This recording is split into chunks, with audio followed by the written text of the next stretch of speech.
It is for this reason that Jesus' words to us are meaningful.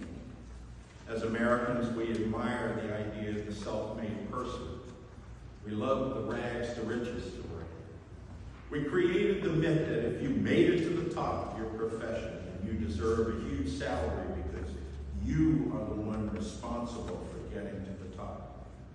The rugged individual ethos has soaked into almost every aspect of our lives.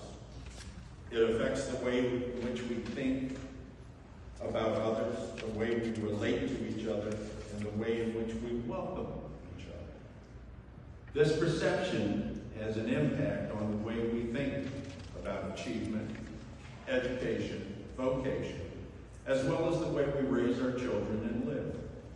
To quote the theologian David Luce, this individualism that we celebrate is as much a myth of the culture as is our own invulnerability. The pilgrims and the pioneers who settled this country were very aware that their survival depended upon each other. The colonies they established were called Commonwealth. That's still true today. Commonwealth of Virginia, Commonwealth of Pennsylvania. But there were places where the good of any individual, these places where the good of any individual was linked to the good of the whole. When Benjamin Franklin was signing the Declaration of Independence, he's quoted as saying, "We must all hang together, or assuredly we will all hang separately." The simple truth of the matter is that the people who founded this country needed each other and needed the community in order to survive. This weekend we celebrated the 149th anniversary of our nation and our identity as a people. We also have a gospel reading that teaches about vulnerability, hospitality, and community. However, when it comes to living a life of faith, what's described in the scriptures rarely measures up to our current culture's most commonly held assumptions. Jesus sends 70 of his disciples on a mission. He does not send them out to be self-sufficient. He sends them out completely unprepared. The fact that they are vulnerable is implicit in the task that he has given them. Their well-being is totally dependent on the people that they will meet. Some of them will respond with hostility rather than hospitality. And you can't tell which is which until it's too late. Many of you know that there are many translations of the Bible. In a version that I found called The Message, we hear Jesus say the following: "What a huge harvest, and how few the harvest hands. So on your knees, ask the God of the harvest to send harvest hands. On your way, but be careful. This is hazardous work. You are like lambs in a wolf pack. Travel light, comb and toothbrush, and no extra luggage. Don't loiter and make small talk with anyone you meet along the way.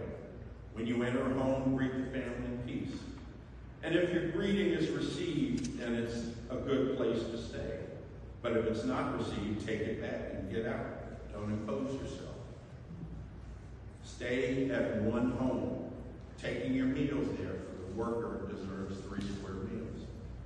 Don't move from house to house, looking for the best cook in town.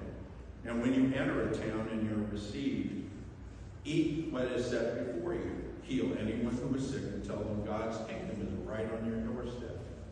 And when you enter a town and are not received, go out into the street and say, the only thing we got from you is the dirt on our feet, and we're giving it back." Did you have any idea that God's kingdom was right on your doorstep? Obviously, this is paraphrasing in the other versions of the passage. But if you listen carefully, you'll hear the inescapable vulnerability that's implicit in the mission to which God calls and sends his disciples. Take notice of it. He sends them out in pairs, not individually, and instructs them to rely entirely upon the hospitality of others. In the military, we call that a battle buddy. Jesus is also blunt about how difficult and dangerous this mission might be. These 70 men are going out into a hostile world, yet Jesus does not arm them for battle. Rather, they will go out like lambs among wolves. Jesus sends them seemingly unprepared and quite uncertain of what they will encounter.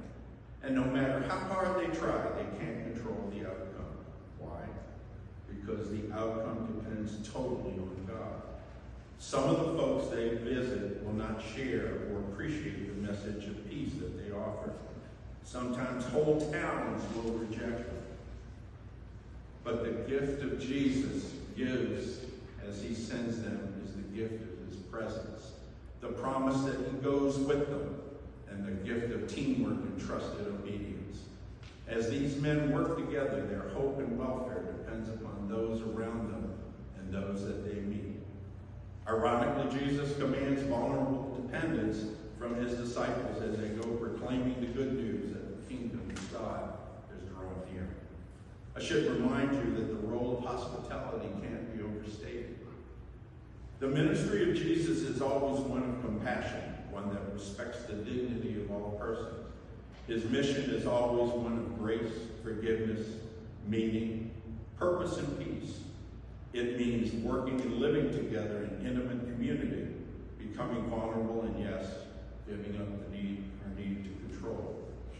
When we live this way, it makes the mission of Jesus and the work we do a lot more fun, because it's all about what God is doing and has already done. It's not about us.